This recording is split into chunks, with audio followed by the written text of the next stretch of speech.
நல்லது பண்றதுக்கு அரசியலுக்கு வாங்கடா, கொள்ளை அடிக்கிறது கொலை பண்றதுக்கு அரசியலுக்கு. ஓடி விளையாடு ஓய்ந்திருக்கலாகாது. அதுக்கு தான் சூப்பர் சரவணா ஸ்டோர்ஸ்ல சம்மருக்கு ஆடைகள் வாங்கும் போது அவுட்டோர் கேம்ஸ் ஃப்ரீ. ஓடு ஆடு விளையாடு. சூப்பர் சரவணா ஸ்டோர்ஸ் சம்மர் கோடையை கொண்டாடலாம். இது ஒரு புரட்சி. தமிழகத்திற்கு நடந்த ஒரு சுனாமி புயல். காரணம் என்ன என்று கேட்டால், திராவிட முன்னேற்ற கழகத்தின் மீது இருக்கக்கூடிய வெறுப்பு. திராவிட முன்னேற்ற கழகம் உதயநிதியினுடைய தலைமையிலும் ஸ்டாலின் அவருடைய ஆதரவிலும் விஜயை நெசுக்க பார்த்தார்கள். இது ஒரு பெரும் திருப்பமாகத்தான் நான் பார்க்கிறேன். இதன் மூலமாக பல அரசியல் சூழ்நிலைகள் உருவாகும். திராவிட முன்னேற்ற கழகத்தில் இருக்கக்கூடிய உட்கட்சி சண்டை அதிகமாகும். எப்படி காமராஜரை விருதுநகரில் ஒரு சீனிவாசன் என்பவர் தோற்கடித்தாரோ அதே சூழ்நிலை தான். எப்படி அம்மையார் ஜெயலலிதா தோற்கடிக்கப்பட்டாரோ அதே ஒரு சிட்டிங் சீஃப் மினிஸ்டர் தோற்கடிக்கிறதுங்கிறது ஒரு பெரிய நெகட்டிவ் பாயிண்ட். அரசாங்கத்து மேலே நம்பிக்கையில ஆயிடுச்சு ஜனங்களுக்கு. இந்தியாவில் 3 சீஃப் மினிஸ்டர் தோத்திருக்காங்க. பின்னாடி விஜயன், மு.க. ஸ்டாலின், மம்தா பானர்ஜி. ஆக மொத்தம் அந்த இந்திய அலையன்ஸ் உடஞ்சிடுச்சு. உடையத்துக்கு காரணமாக இருந்து மு.க. ஸ்டாலின். விஜய் அவர்கள் தன்னுடைய தகப்பனாரை ராஜ்யசபாவிற்கு அனுப்ப வேண்டும் என்று நினைத்துக் கொண்டிருக்கிறார். முதல் தாவேகாவுடைய பாராளுமன்ற உறுப்பினராக எஸ்.ஏ. சந்திரசேகர் வந்தாலும் ஆச்சரியப்படுவதற்கில்லை. அப்படி வந்தாருன்னா டெல்லி அரசியலை புரிந்து கொள்ள முடியும். தங்க நகைகள் சோவரனுக்கு 3000 தள்ளுபடி, வைர நகைகளுக்கு 10,000 தள்ளுபடி, மேலும் பல சலுகைகளுடன் அக்ஷய சூப்பர் தங்க திருவிழா. Saravana store super jewellery, Chennai, Madurai, Coimbatore.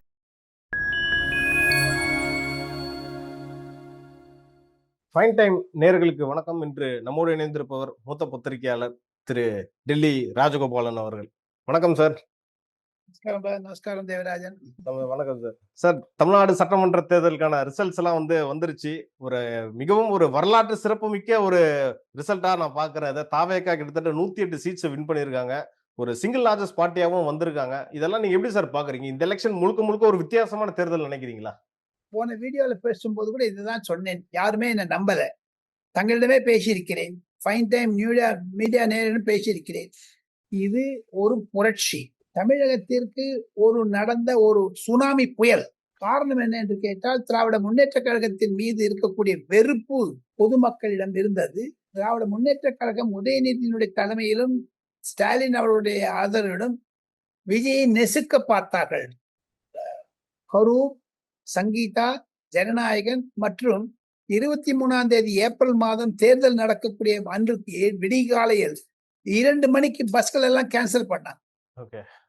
இதெல்லாம் தான் அவருக்கு ஒரு சிம்பத்தி வேவா நான் பாக்குறேன். தவிர பொதுமக்களிடையே ஒரு வரவேற்பு விஜய்க்கு இருக்கிறது. Because of cinema etcetera. அது நேச்சுரல். ஒரு அரசியல் விமர்சகராக, அதுவும் பல தேர்தல்களை 1967 நான் தேர்தலை பார்த்துட்டு இருக்கேன். இன்னைக்கு நேத்தின்னு இல்லைங்க. இது ஒரு புதுசா நாங்க எஸ்டிமேட் பண்ணி அவர் நல்லா ஜெயிப்பார்னுட்டு. இப்படி இருக்குன்னு யாருமே கண்டுபிடிக்கல. இது ஒரு மாபெரும் திருப்பமாகத்தான் நான் பார்க்கிறேன். இதன் மூலமாக பல அரசியல் சூழ்நிலைகள் உருவாகும். திராவிட முன்னேற்ற கழகத்தில் இருக்கக்கூடிய உட்கட்சி சண்டை அதிகமாகும். சேகர் பாபுவுக்கு எதிர்த்து இன்று பரந்தாமன் முன்னாள் எம்எல்ஏ ஒரு ட்வீட் போட்டிருக்காரு. சண்டை ஆரம்பிச்சிருச்சு.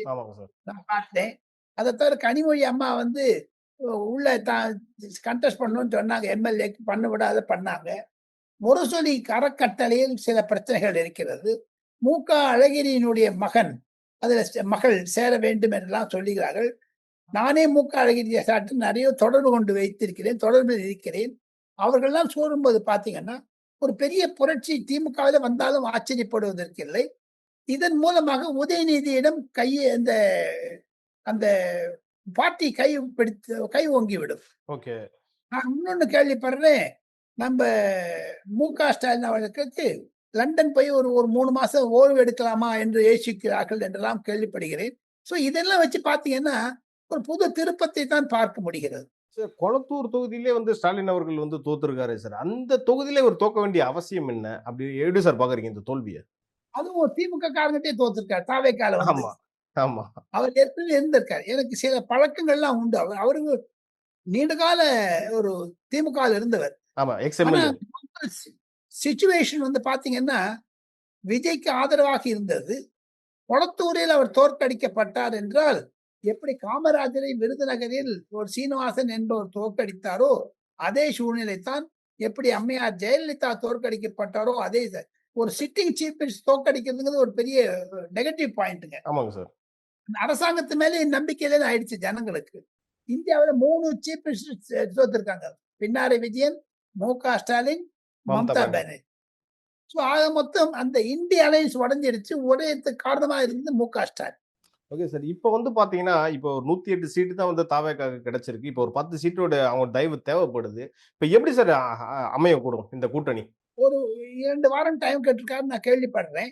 ஓகே. அதுக்குள்ள காங்கிரஸோட பிசிக போச்சுன்னு, சாரி, காங்கிரஸோட தாவேகா போச்சுன்னா மோடியிடமிருந்து 2.5 வருடம் இவர் அரசாங்கத்தை நடத்தி ஆகணும். யாரு? விஜய். விஜய். இப்போ திமுக வந்து கஜானாவை காலி பண்ணிட்டு போயிட்டாங்க, நக்கிட்டு போயிட்டாங்க. ஒண்ணும் வைக்கல. 12 லட்சம் கோடி கடன் வச்சிருக்காரு. அது ஸ்டாலின் செய்த மாபெரும் துரோகம்.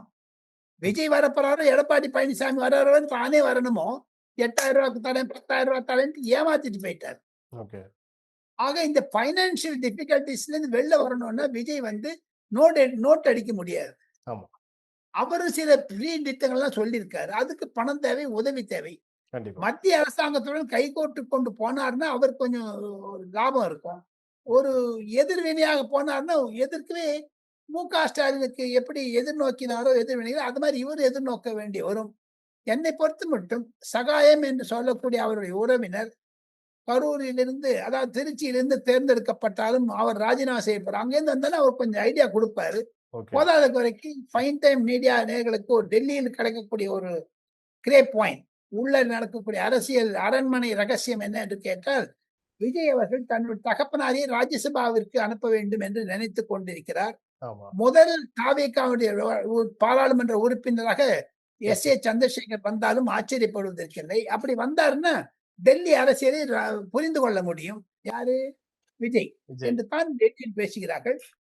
ராகுல் காந்தியோட போனார்னா அதுவே ஃபர்ஸ்ட் எனிமிட்டி ஆயிடும். ஏன்னா 2029 ராகுல் காந்தி பிரைம் மினிஸ்டர் ஆவாரா ஆக மாட்டாரா தெரியாது. அதெல்லாம் ஒரு யோசிச்சு பார்க்கணும்னா பல அரசியல் நோக்கர்கள் டெல்லியில் கருதுகிறார்கள்.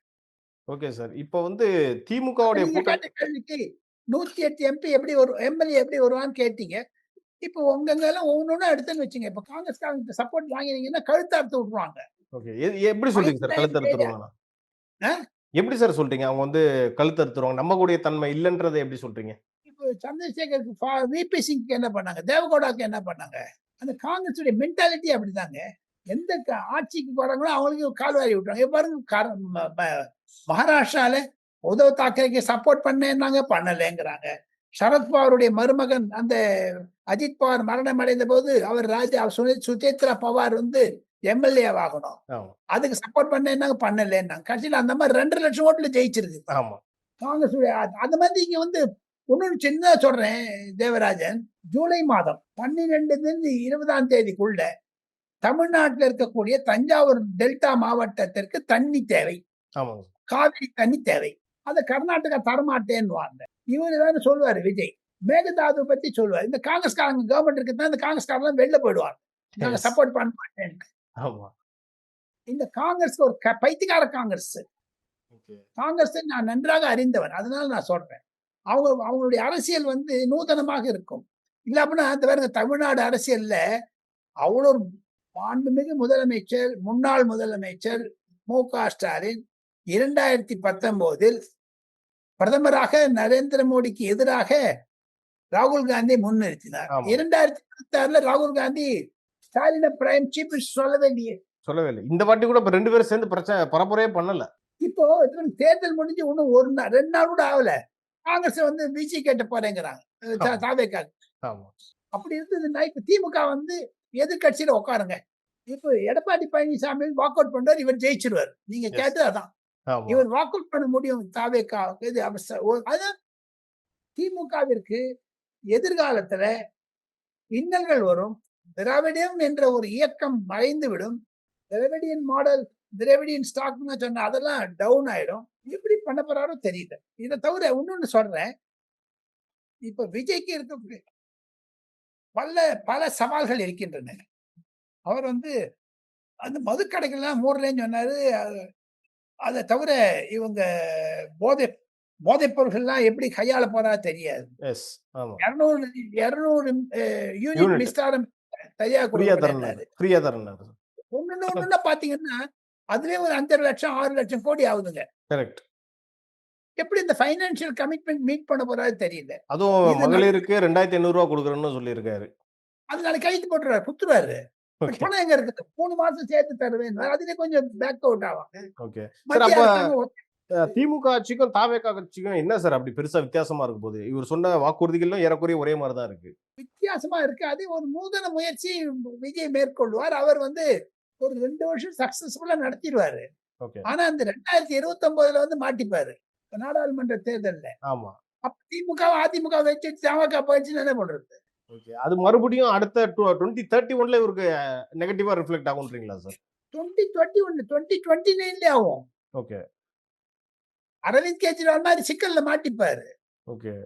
அரவிந்த் கெஜ்ரிவால் நல்ல தம்பிங் மெஜாரிட்டி அந்த 90% தம்பி 67 70 67 வாங்கினாரு. 62 அசெம்பிளில. வாங்கினாரு சார். கடைசியில 67 முதல்ல 67 அப்புறம் 62.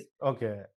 சோ இப்படி இருக்கிறப்போ இப்பவே வந்து ஒரு கோயலிஷன் கவர்மெண்ட் தான் அமைய போகுதுன்ற மாதிரி சொல்றாங்க. இப்ப அப்போசிஷன்ல டிஎம்கே மாதிரி ஒரு தேவராஜன் இது வந்து கூட்டு மந்திரி சபை. ஆமா ஆமாங்க சார். இந்த கூட்டு மந்திரி சபையில அதிமுகவோட கை கோத்துனாதான் அவர் பிஜேபி வாண்டவான விட்டுருங்க. ஓகே. அதிமுக என்பது தமிழக கட்சி. அதிமுக மேல இவர் கோவப்படல, ஒண்ணு சொல்லல. இதெல்லாம் தான் அவர் யோசிச்சுட்டு இருக்கான். அந்த ஒண்ணு சொல்றேன் பாருங்க. நான் டெல்லியில கேள்விப்பட்டது 39 எம்பிக்களை திமுக கொண்டு வந்தது 2024. ஆமாங்க சார். 2019 கொண்டு வந்தார்கள்.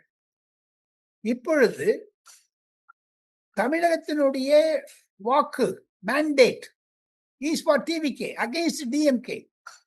தமிழ் வெற்றி கழகத்தில் இருக்கக்கூடிய ஆதவ் அர்ஜுனா போன்ற மூத்த தலைவர் சொல்லுகிறார்கள் இந்த 39 எம்பி ராஜினாமா செய்ய வேண்டும் என்று சொல்லுகிறார்கள்.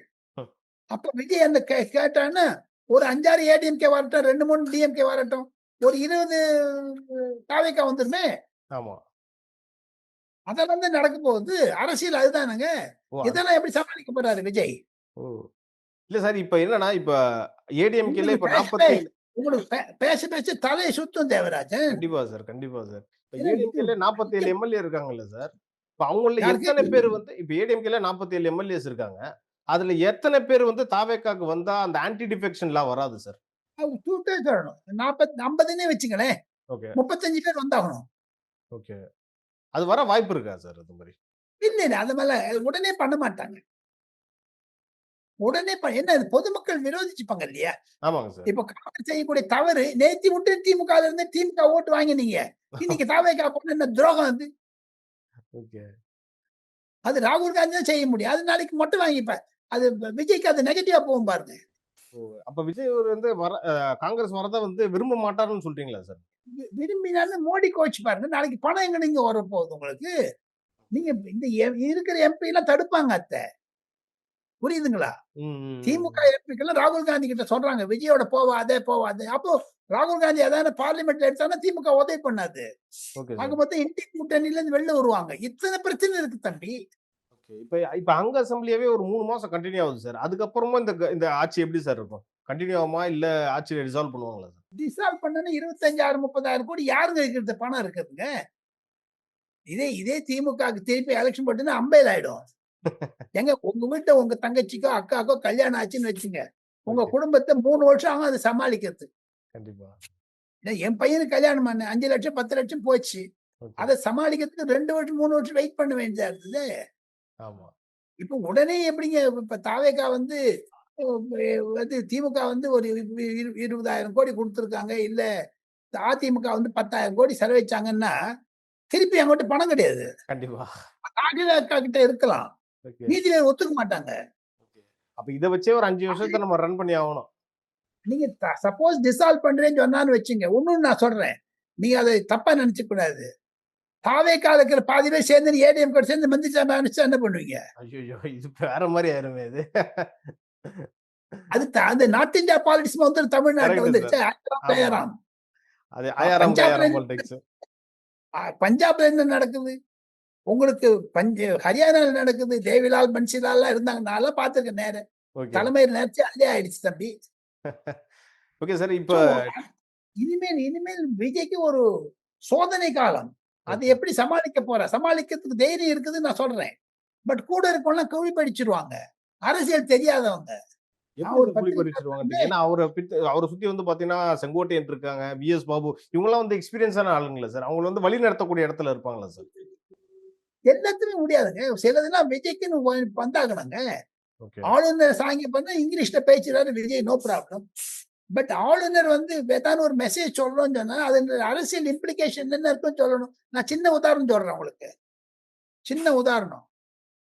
இப்ப ராகுல் காந்தி வந்து அவுட் சைட் சப்போர்ட் தரேங்கிற சோடங்கர் மூலமா சொல்ல வைக்கிறாரு. ஓகே. அதை தவிர இந்த முயற்சி சில காங்கிரஸ்காரங்களுக்கு பிடிக்காது. ப. சிதம்பரம் போன்றவர்களுக்கு அந்த 5 எம்எல்ஏ 2 எம்எல்ஏ வீச்சுக்கையில சேர்ந்துட்டான்னு என்ன பண்ணுவீங்க? கரெக்ட். மேபியா இருக்கலாம். So, இத்தனையோ பிரச்சனை இருக்கு. அவன் ராகுல் காந்திக்கெல்லாம் பெப்பேன்னு வாங்க. இல்ல சார், இனிமேல் இந்த கட்சி தாவல்கள் குதிரை பந்தயம் எல்லாம் தமிழ்நாட்டுல ஆரம்பிக்குமோ என்ற பயம் எனக்கு இருக்கு. ஓகே. நேரத்துக்கும் கருத்துக்கும் நன்றி சார். நன்றி. Thank you. Thank you sir. Thank you sir. Thank you.